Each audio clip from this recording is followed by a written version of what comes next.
Hello everyone, welcome to Vikas analysis. और दोस्तों, आज हम हिंदी से रिलेटेड महत्वपूर्ण एमसीक्यूज देखेंगे जो कि दोस्तों आपके आने वाले सभी एग्जाम के लिए महत्वपूर्ण है, जिसमें आपके हिंदी व्याकरण से जुड़े हुए एमसीक्यूज प्रश्न पूछे जाते हैं। तो दोस्तों, अगर आप हमारे चैनल पर पहली बार आए होंगे तो प्लीज़ हमारे चैनल को एक लाइक और सब्सक्राइब सपोर्ट जरूर से करिएगा। चलिए दोस्तों, इन प्रश्न को सॉल्व करते हैं।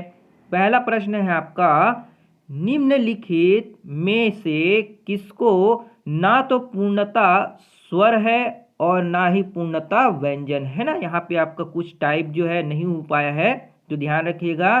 कौन जो है वो पूर्णता ना तो स्वर है और ना ही पूर्णता व्यंजन है।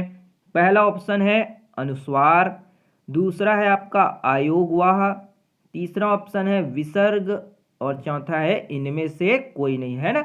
तो कौन जो है वो पूर्णता ना तो स्वर होते हैं और ना ही पूर्णता व्यंजन होते हैं। तो इसका सही आंसर क्या हो जाएगा?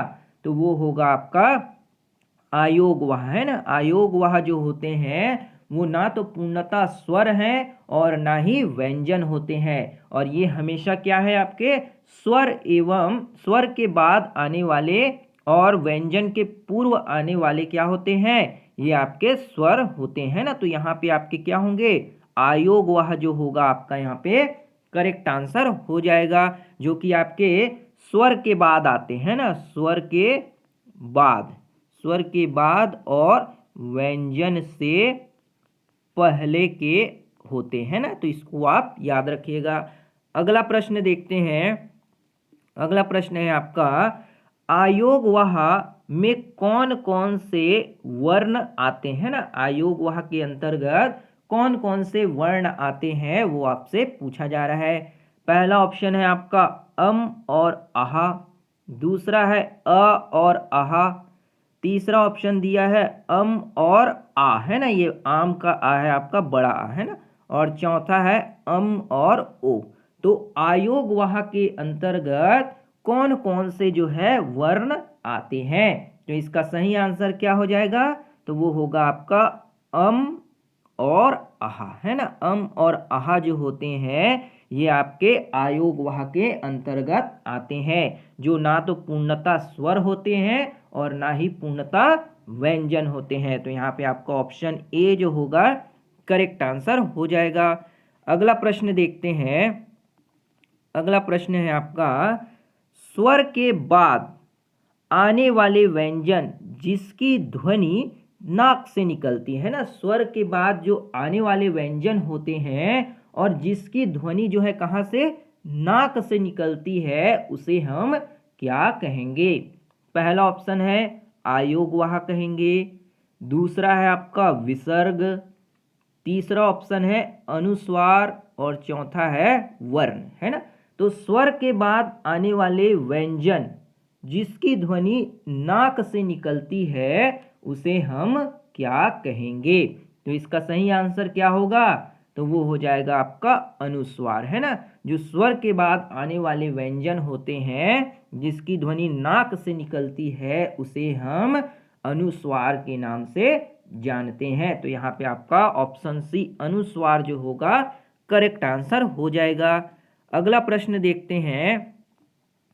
वे स्वर जिनका उच्चारण, है ना, वे कौन से स्वर है जिनका उच्चारण नाक और मुंह दोनों से होता है ना। कौन से स्वर हैं जिनका उच्चारण जो है नाक से भी और मुंह के द्वारा दोनों से होता है?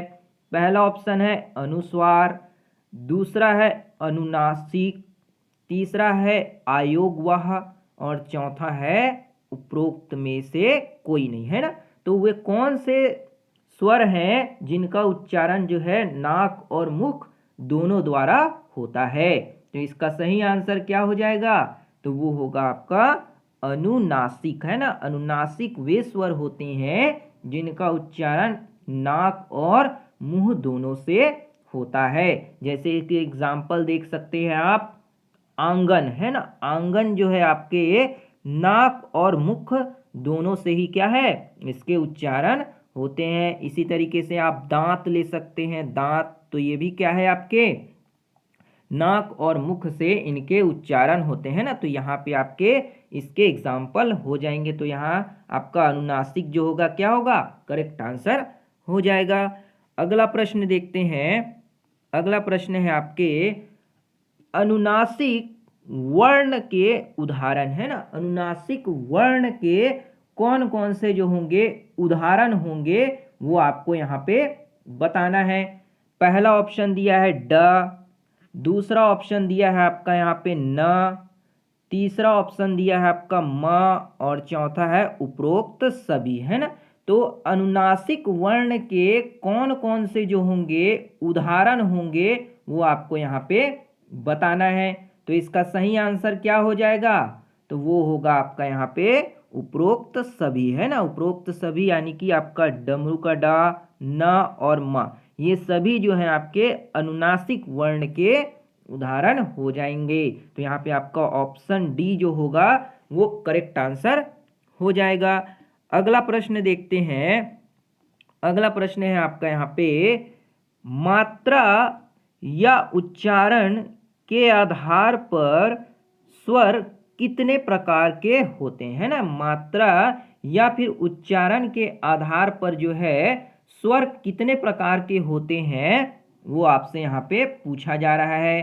पहला ऑप्शन दिया है आपका 1, दूसरा ऑप्शन है आपका 2, तीसरा ऑप्शन दिया है 3 और चौथा है आपका यहाँ पे 4, है ना।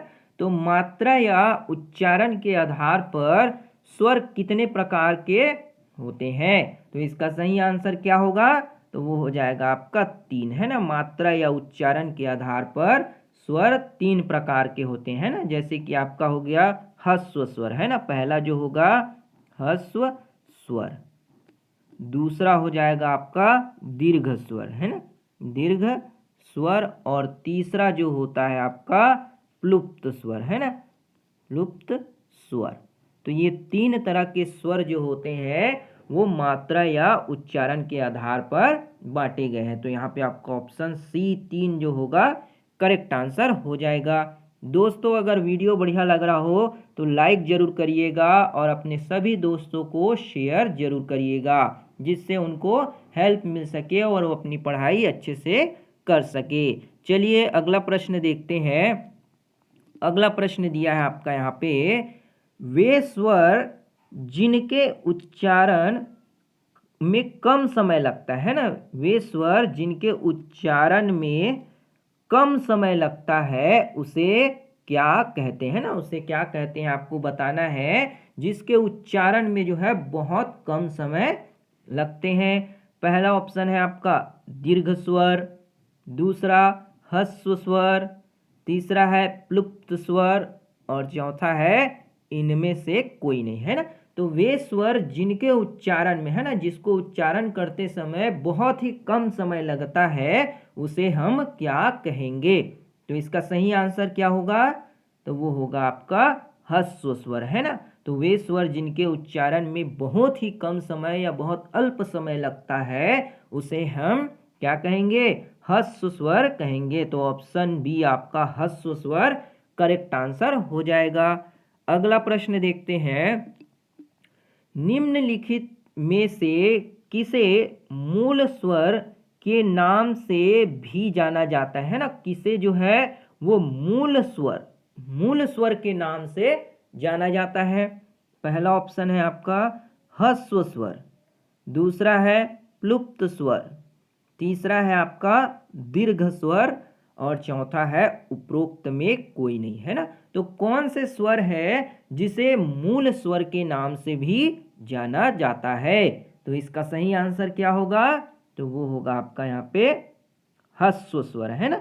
ह्रस्व स्वर को हम मूल स्वर के नाम से भी जानते हैं। या कई बार प्रश्न में पूछा जाता है कि एक मात्रिक स्वर किसे कहते हैं ना, एक मात्रिक स्वर, एक मात्रिक स्वर किसे कहते हैं। तो याद रखिएगा एक मात्रिक स्वर कहे या फिर मूल स्वर कहे तो ह्रस्व स्वर जो होगा आपका करेक्ट आंसर होगा। अगला प्रश्न देखते हैं।